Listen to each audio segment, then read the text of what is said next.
আসসালামু আলাইকুম দর্শক, দেখেন আমাদের অঞ্চলে এই সময় ধান কাটার মৌসুম, বুঝতে পারেন। দেখেন ধান, এদিকে ধান ছিল কাটতে ফেলাইছে, আর ওই ধান আছে ওগুলো কাটতেছে। ওই লোকগুলো সকাল হইতে পরিশ্রম করছে, এখন বেলা 10টা 11টা বাজছে, বুঝতে পারলেন। এখন তারা প্রচুর ক্লান্ত হয়ে গেছে, কিন্তু প্রচুর রোদ্দুর, সেই জন্য তারা এখন যা যাইতেছে। আর দেখেন এই একজন মহিলা এ করতেছে কি, এই কতগুলো বস্তা সম্ভবত নিয়ে যাইতেছে, সিমেন্টের বস্তায় দেখা যাইতেছে। দাঁড়ান দেখাইতে ভালো করে, এই দেখেন হাঁটতে পারতেছে না, কষ্ট হচ্ছে, সেই জন্য নিজেছে এখন হাতে করে নিতেছে, হাত পাল্টাইয়া। এটাই হলো আমাদের গ্রাম অঞ্চলের সুন্দর দৃশ্য, বুঝতে পারলেন, দেখার মতো।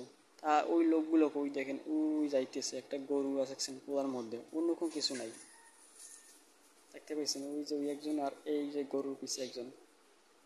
আরো কিছু মডেল দিয়ে দেখি, এই দেখেন এরা করতেছে কি, ওই এই যে এরা হচ্ছে ধান আনতে, বুঝতে পারলেন। ওই দেখেন হাতে বাইল, কিছু বাইল দিয়ে বয়েল বানাইবে, ধান আটি বাঁধার, সেই আটি বাঁধার জন্য ওই বাইলগুলো নিতেছে, দেখতে পাইতেছেন।